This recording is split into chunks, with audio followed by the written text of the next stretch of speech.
우리 새해 맞기 전에 10월, 11월, 12월 되면 달력이 나오죠. 달력이 나옵니다. 보통 예전에는 은행에서 가장 많이 줬던 것 같아요. 저도 시골에서 농협에서 항상 큰 거 예금을 많이 한 사람들은 빳빳한 걸로 막 그 스위스 막 산에 있는 멋있는 산 대땅만한 거 주고, 그렇지 않고 일반적인 회원들은 그냥 조그만 달력 이렇게 줬던 생각이 나요. 11월이 되면 저에게 항상 탁상 달력이 옵니다. 어디서 오냐면 청주 중앙교회에서 보내주세요. 모든 아마 노예 목사님들에게 다 보내주는 것 같아요. 그래서 제 책상에는 항상 그 중앙교회에서 보내준 탁상 달력이 있는데, 거기에 이제 일정표에다가 이렇게 일정을 적고 또 우리 성도님들 생일들을 꼭꼭 적습니다. 그런데 그 달력을 우리가 이렇게 걸어놓으면 여러분 어떤 생각이 들어요? 새해가 시작됐구나, 새해구나, 이런 생각이 들죠? 그런데 저도 이제 달력을 이렇게 보면 어떤 생각이 드냐면, 제 삶에 하나님께서 365일의 새날이 새로 생겨난 것 같은 그런 생각이 들어요. 우리 월급날이 있잖아요. 월급날에 월급이 딱 들어오면 어떻습니까? 왠지 호주머니가 든든하죠? 예. 예전에는 이제 봉투에 이렇게 해서 줬잖아요.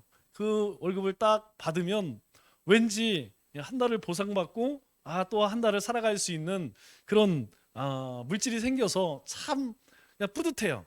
뭐 살림하는 사람들은 이루 말할 것이 없죠. 사실 지금이야 이제 그래도 월급이 잘 나오는 편인데, 한 20년 전 그 전에는 잘 안 나올 때도 있었어요. 막 한 달도 밀리고 둘 다도 밀리고, 조그만 회사에는 뭐 그런 것들이 굉장히 많았습니다. 어쨌든 간에 새해 달력을 딱 받으면 그 달력을 보면서 이제 나에게 365일의 새날이 생겼구나.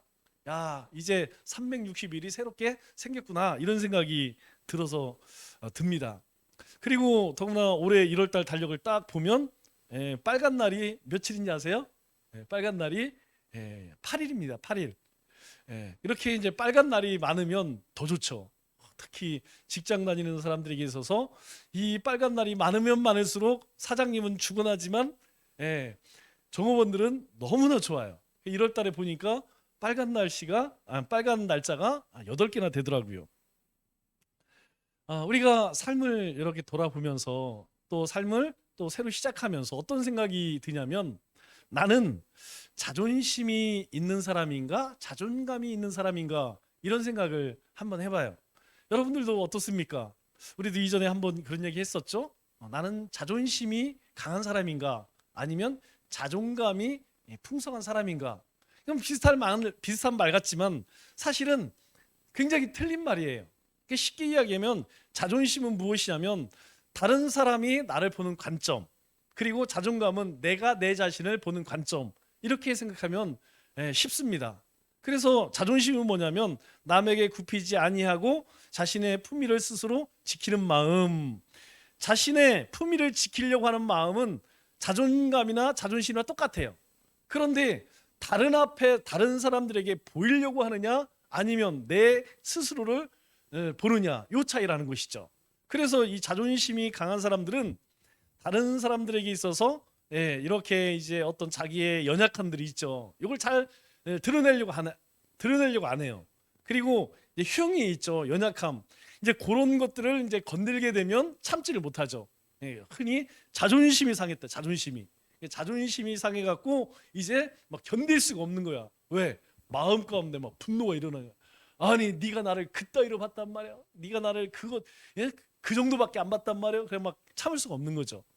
그런데 자존감은 무엇이냐면 자신을 소중히 여겨 자신에게 존중받고 싶은 마음. 내가 나에게 존중받고 싶은 마음이에요. 그러니까 우리가 이제 그런, 여러분들에게도 그런 얘기했죠. 이제 물질이 이제 부족하지 않고 물질이 넉넉한 사람들에게 쥐뿔도 없는 게, 이렇게 이야기하면요, 이 사람은 전혀 상처 안 받습니다. 그런데 진짜 개뿔도 없는 사람에게 개뿔도 없는 게, 그러면 그 사람은 이제 이 자존심이 상해서 견딜 수가 없어. 그런데 있는 사람은 자존감이 있기 때문에 전혀 흔들리지 않습니다. 또 설사 물질이 없다 할지라도 스스로 나는 가난하지 않어 이렇게 생각하는 사람은 자존감에 1도 상처받지 않습니다. 그런데 물질이 많이 있다 할지라도 자기보다 더 있는 사람, 예를 들어 1,000억 가진 사람이 1조 가진 사람이 1,000억 가진 사람에게 10불도 없는 게, 그러면 그 사람은 엄청나게 이제 막 상처를 받는 거예요. 왜 그러느냐? 자존심은 강하고 자존감은 없으니까. 그런데 반대로 진짜 개뿔도 없어도 자기가 없다고 생각하지 않는 사람은 자존심은 별로 없고 자존감이 높아. 그래서 타격을 받지 않아요. 이런 경우는 우리가 살아가면서 굉장히 많이 경험을 합니다. 신앙생활을 하는 공동체에서도 마찬가지고요. 우리가 살아가는 삶의 터전에서도 마찬가지고, 그리고 우리가 뭐 친구들, 동창들 이런 것에도 이 자존심과 자존감은 수시로 우리를 고통스럽게 만들어요. 우리가 예수님을 믿는다는 것, 주님 안에 산다는 것은 세상의 그 어떤 것보다 우리의 자존감을 높이는 힘이라는 거예요. 왜 그렇습니까? 하나님은 창조주 하나님이시고 세상을 지금 다스리시는 만유의 주이시고 마지막 심판하실 분이라는 거예요. 그런데 그분이 누구냐면 나의 아버지야. 내 아버지야, 내 아버지. 그렇기 때문에 지금 내가 비록 병이 들어 몸이 약하고 물질도 뭐 많이 배우지도 못하고 뭐 자랑할 게 없어. 그럼에도 불구하고 그 하나님이 내 하나님이기 때문에 우리는 뭐 자존심 별로 없어요. 무시하려면 무시하라는 거예요. 예전에는 막 신경질이 났죠. 막 우리를 향해 삿대질하고 막 조롱하고 멸시하고 이러면 너 두고 봐라. 너들 나중에 지옥불이 너희들을 기다리고 있을 것이다. 막 이렇게 저주를 앞에서는 못하고 뒤에서 막 그런 간절한 마음을 품었었죠. 그런데 이제는 그런 마음도 안 들어요. 우리가 그 하나님과 더 가까워지면 가까워질수록 우리의 자존심은요, 그래 뭐 그렇다, 나는 뭐 별로 그냥 가진 거 없어, 그래 뭐 나는 자랑할 것도 없고 나는 아무것도 아니요. 여러분, 그게 아무 상처를 안 받아요. 왜 그렇습니까? 이 복음이라고 하는 것이 우리의 자존감을 올려주기 때문이라는 것이죠. 그러나 이 자존심이 약한 사람들은 어떻습니까? 그 나타나는 현상이 뭐냐면 욕심이 끝이 없어. 자존심이 약한 사람들은요, 그 뭔가 자기가 소유한 것으로 자랑을 삼어. 그래야지 다른 사람이 나를 뭔가 조금 이렇게 받들어주고 조금 인정해주기 때문에, 이런 사람 보면 욕심이 끝이 없어요. 사람이 뭐 그냥 이루 말할 수가 없습니다. 그뿐만 아니라 교만하죠. 조금 있다고 하는 것으로 인해 막 목이 뻣뻣하고 어깨에 힘이 들어가고 벌써 말하는 뽐새라고 하죠. 우리 세상에서는 말하는 뽐때가 벌써 그냥 사람을 멸시해 우습게 여겨. 그런데 문제는 무엇이냐면 이런 것들이요, 인생을 정말 무겁고 견디기 어렵게 한다는 거예요. 자존감이 높으면요 행복합니다. 그런데 자존심이 강하면 인생이 너무너무 힘들다는 것이죠. 아무도 상관 안 해요. 네가 많이 가졌건 네가 못생겼건 뭐 그거 신경도 안 써. 그런데 혼자만 눈치를 봐.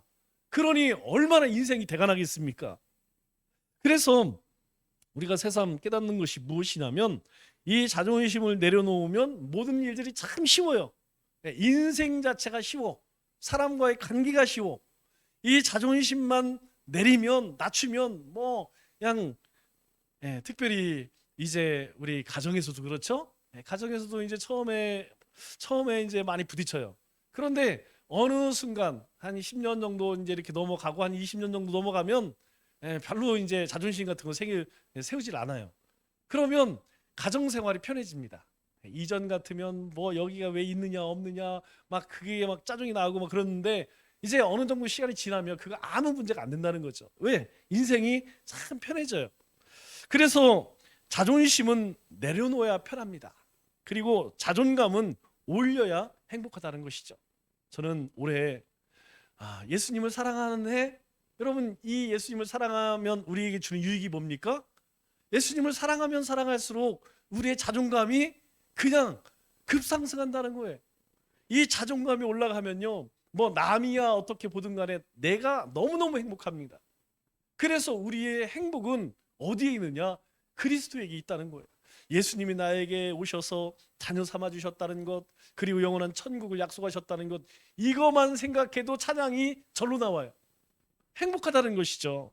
그래서 야고보 형제가 오늘 9절에 뭐라고 이야기합니까? 9절 말씀에 낮은 형제는 자기 높음을 자랑하고, 여기서 낮은 형제라는 것은 뭐 1차적으로 물질이 이제 별로 없는 가난한 사람을 이야기하겠죠. 그런데 뭐 물질만 그런 것이 아니라 물질과 권세와 명예와 그리고 건강, 뭐 여러 가지 많은 것들이 있겠죠. 저도 뭐 다른 것들도 많이 부족하지만 정말 하나님 앞에 한 가지만 목회하면서 구하라고 하면 찬양은 사주십시오, 이거 하고 싶어요. 네, 제가 정말 소원이 무엇이냐면 그냥 우리 노집사님처럼 그렇게 은혜로운 찬송할 수 있는 은사만 있다면 좋겠다, 그런 생각을 늘 해요.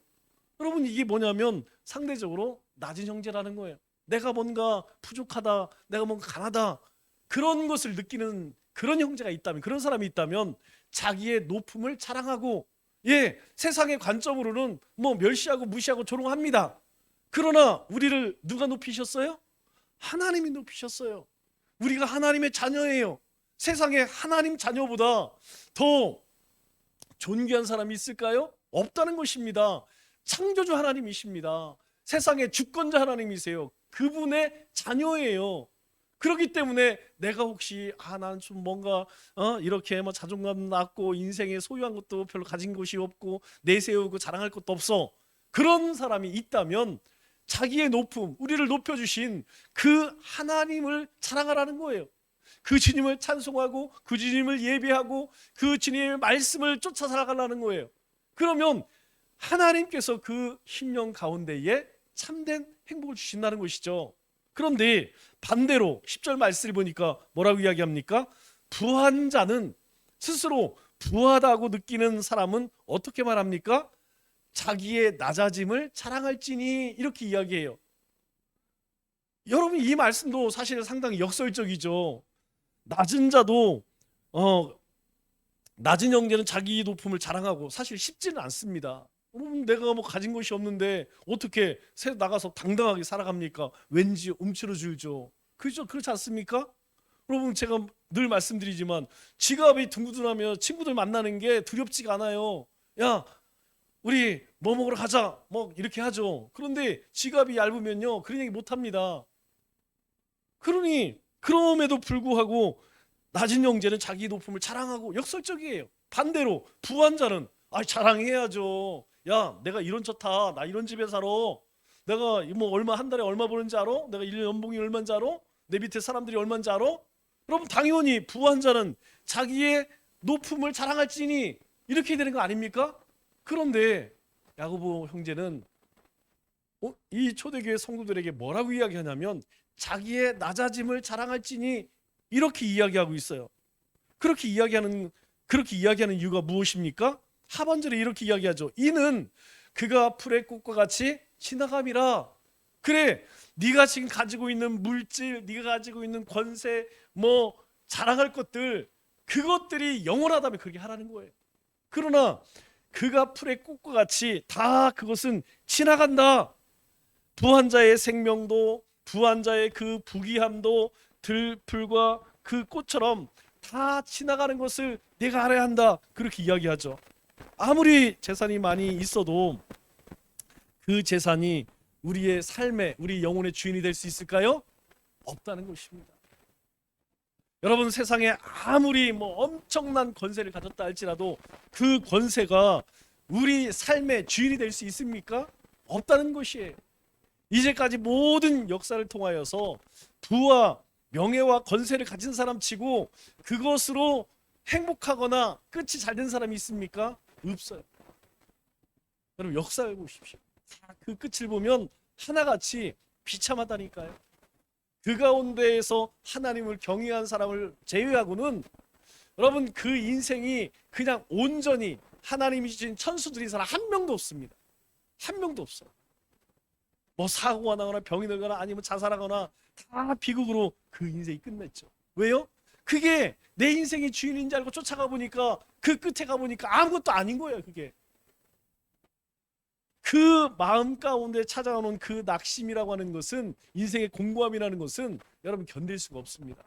여러분, 왜 연예인들, 그리고 뭐 기업의 큰 재벌의 뭐 2세 3세들이 왜 마약 가운데 헤어나지 못하는지 알아요? 그렇게 화려한 인생을 살 때에 이것이 영원한 줄 알고 그것이 내 인생의 주인인 줄 알고 살았는데, 시간이 지나 보니까 뭐예요? 풀의 꽃같이 그냥 한순간이라는 거예요. 그 좋은 시기 지나고 나니까 아무것도 아니라는 것이죠. 그래서 우리 인생이 뭐라고 이야기합니까? 공수가 빈손으로 왔다가 빈손으로 가는 것이다. 우리에게 이렇게 말씀하고 있어요. 우리 인생은요, 빈손으로 왔다 빈손으로 가는 것입니다. 욕심 부릴 게 없다는 것이죠. 여러분, 이 말씀이 욥기에 나오는 말씀 아니에요? 주신 이시도 하나님이시오, 거두시는 이도 하나님이라는 거예요. 우리가 맨몸으로 왔기 때문에 하나님의 갈 때에, 하나님 나라 갈 때에 가져갈 수 있는 건 있느냐? 아무것도 없다는 것입니다. 여러분, 그래서 이 하나님의 말씀을 통하여 우리에게 뭐라고 말씀하세요? 금도 내 것이니 음도 내 것이요, 금도 내 것이요, 음도 내 것이요. 우리 가운데에 추구하는 모든 것은 어디로부터 오는 것이냐? 하나님으로부터 오는 것이라는 거예요. 그래서 하나님이 주시면 우리가 누리다가 갈 때에는 그냥 온 그대로 아무것도 가져갈 수 없다, 그렇게 이야기를 하죠. 이것 아는 것이 지혜입니다. 우리 얼마 전에 전도서 말씀을 함께 묵상했죠. 그 전도서의 모든 말씀의 내용이 무엇입니까? 우리 인생이 언젠가는 종말이 있다는 것, 그것을 깨닫고 오늘 하루 내가 어떻게 살아갈 것이냐, 그거 아는 사람이 진짜 지혜자라는 거예요. 그럼 어리석은 사람 누굽니까? 이 세상에 마치 그냥 천년 만년 그렇게 살 것처럼 오늘 하루 하나님 없이 살아가는 인생, 그 인생은요 헛되고 헛되며 헛되고 헛되니 다 헛된 인생이다, 그렇게 말씀을 하죠. 여러분, 이 들꽃 같은 인생이 평생 번 것, 그것은요 들풀에 피는 꽃과 꽃에 불과하다. 여러분, 꽃이 그 시기 지나면 이것보다 보기 싫은 게 없어요. 여러분, 봄에 가장 먼저 피는 게 뭐 목련화 같은 거 있죠? 아이보리색으로 피는 거. 그거 필 때에 정말 이쁜데 이거 질 때는 세상 흉합니다. 여러분, 그것만 그러나요? 모든 꽃들 보세요. 모든 꽃이 필 때는 정말 이뻐요. 그런데 질 때는 그것보다 보기 싫은 게 없다니까요. 그러면 사람은 어떻습니까? 사람도 다를 게 하나도 없어요. 아무리 의술이 발달해서 뭐 여기를 깎고 늘리고 뭐 세우고 뭐 별짓을 다 해도, 요새는 뭐 땡기기도 하죠. 네, 땡기고 깎고 해도 여러분, 인생의 인생의 나이를 속일 수 없다는 거예요. 여러분, 우리 10대 20대는요 뭐 아무거나 입혀도 괜찮아. 그냥 반바지 입고 청바지만 입어도 그냥 예뻐. 그런데 이제 30대가 되면 화장 안 하면 이제 조금 힘들어져요. 40대 50대 이렇게 되면 여기는 이제 이건 뭐 큰일 나죠. 예, 본인이 놀래. 본인 거울 보고 놀래. 예, 그렇기 때문에 반드시 남편이 깨기 전에 먼저 이렇게 화장을 좀 해줘야 돼. 그게요 이상한 게 아니고 인생이 그렇다는 거예요. 세상 모든 만물이 다 마찬가지라는 거예요. 세상의 모든 것이 화려할 그 젊을 때가 있다면, 그때가 지나면요 다 흉해진다는 거예요. 오늘 부자들에게 이야기합니다. 네가 스스로 뭔가 다른 사람보다 더 많은 것을 소유했다고 느끼면 네가 가장 먼저 깨달을 것이 무엇이냐, 그거 영원하지 않고 지나간다는 거예요. 그래서 낮아짐을 자랑하라, 그렇게 이야기합니다. 그래서 마태복음 6장 29절에 뭐라고 이야기합니까? 예수님께서 솔로몬의 모든 영광으로도 입은 것이 이 꽃 하나만 같지 못하는. 여러분, 이 말씀이 무엇이냐면, 솔로몬이 여러분 부귀영화를 누렸잖아요. 이제까지 역사 가운데서 가장 큰 부귀영화를 누린 사람입니다. 그런데 솔로몬이 누렸던 그 부귀영화가 저 들에 펴 있는 꽃과 비교할 때에 꽃만도 못한다는 거예요. 우리가 세상에 누리는, 추구하는 그 꿈이, 그 부귀영화가 저 꽃 하나만도 못하다, 그렇게 이야기합니다. 여러분, 우리 가운데에 그 누가 솔로몬 같은 인생을 살았습니까? 솔로몬에 비하면 우리 인생은요 뭐 비교도 안 되죠. 그럼에도 불구하고 우리가 그것을 깨닫지 못하면 세상 그거보다 더 어리석은 것이 어디 있느냐. 그런데 이러한 것을 깨닫지 못하면 그것이 마치 하나님인 것으로 착각한다는 거예요. 여러분, 우리가 참 조심해야 할 건 그겁니다. 우리가 속지 말아야 할 것이 바로 이것이에요. 우리 안에 하나님으로 이렇게 우리 구절에서 이야기한 것처럼 자기의 높음을 자랑함, 하나님이 나를 존귀하게 하신 것, 나를 하나님께서 그렇게 자녀 삼아주신 것, 이것으로 기뻐하고 이것이 우리의 자랑되지 못하면요, 우리 인생이 엉뚱한 것을 하나님으로 착각한다니까요. 마치 돈이 내 인생을 책임져 줄 것 같고, 건강이, 친구가, 뭐 내 직장이 나를 책임져 줄 것으로 그렇게 착각하고 살아간다는 거예요. 그래서 결국 자신의 모든 것을 다 바쳐서 하나님 없이 평생 살다가 이제 하나님 앞에 섰을 때 빈손이에요, 빈손.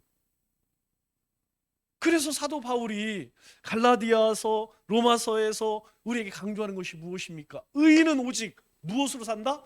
믿음으로 말미암아 살리라. 우리가 예수 그리스도의 십자가의 보혈로 의로운 자가 되었기 때문에 우리는 하나님 앞에 가져갈 수 있는 것이 무엇이냐면 믿음으로 행한 것만 가져갈 수 있다는 거예요.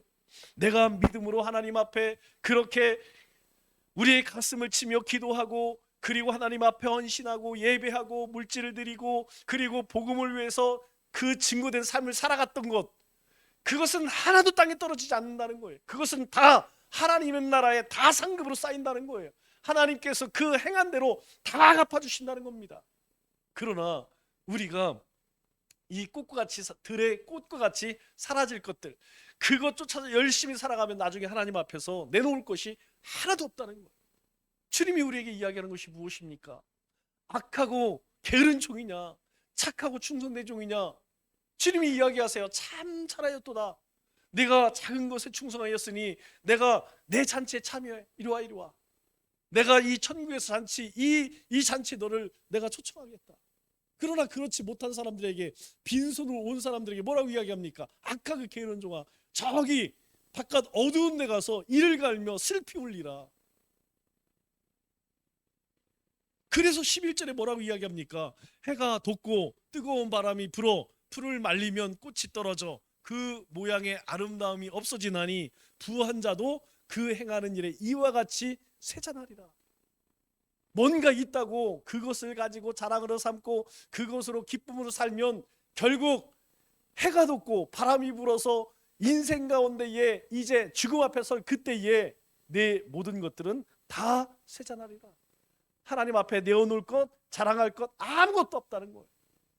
여러분, 이 말씀은 야고보 형제만 한 것이 아닙니다. 이스라엘 백성들이 하나님 없이 우상을 섬기고 그리고 엉뚱한 것 쫓아 살아갈 때에 이사야 선지자가 이사야 40장 6절로 8절에 뭐라고 이야기합니까? 똑같은 이야기해요. 이렇게 이야기합니다. 말하는 자의 소리여 이르되 외치라. 하나님께서 이사야 선지자에게 외치라 이렇게 이야기해요. 너는 이스라엘 백성들을 향해 이렇게 외쳐. 그때에 내가 무엇을 외치리까? 하나님, 제가 뭘 외치겠습니까? 제가 뭐 아는 게 있어야죠. 그랬더니 하나님께서 이야기하는 거예요. 모든 육체는 풀이요 그의 모든 아름다운 들의 꽃과 같으니 너는 이스라엘 백성들에게, 내 백성들에게 이렇게 외쳐. 니들 지금 세상 가운데에서 그렇게 그 바알과 아세라를 쫓아다니면서 복 달라 축복 달라 그렇게 하는 모든 것들이 풀이요 아름다운 들의 꽃과 같으니 풀은 마르고 꽃이 시드면 여호와의 기운이 그 위에 붐이라. 여러분, 그거 쫓아가 봐야 여호와의 기운이 무엇입니까? 기운은 퓨뉴마예요. 퓨뉴마. 하나님께서 우리 코 가운데 훅 부르는 거 있죠? 생기, 생명. 하나님께서 그 모든 것들, 너희 가운데에 그 모든 것들 추구하는 그 위에 하나님이 후 불어버리면, 하나님께서 거두어 가면, 내 생명을 하나님이 거두어 가면 그 무슨 소용이 있겠느냐. 그거 다 마르고 시듬 뭐 하나님의 기운이 그 위에 풀기 때문에 다 사라진다는 거예요. 그런데 이 백성은 실로 뭐다? 풀이로다. 지금 이스라엘 백성들을 향해 하나님이 뭐라고 이야기합니까? 이 백성들은 실로 풀이로다. 하나님이 훅 불어버리면 다 마르고 실어버릴 그런 인생이구나. 왜요? 그들이 지금 뭘 추구합니까? 하나님 사랑하라고 내가 마음을 다하고 목숨을 다하고 뜻을 다하여 주 너의 하나님을 사랑하라. 그렇게 하나님께서 애굽에 나올 때의 계명으로, 첫째 내린 계명으로 그렇게 주셨건만, 가나안 땅에 들어가서 뭔가 이제 자리를 잡고 집을 짓고 뭔가 조금 하나님의 축복을 누리니까 다 잊어버리고, 하나님 섬기지 않아요. 하나님 말씀 계명 지키지 않아요.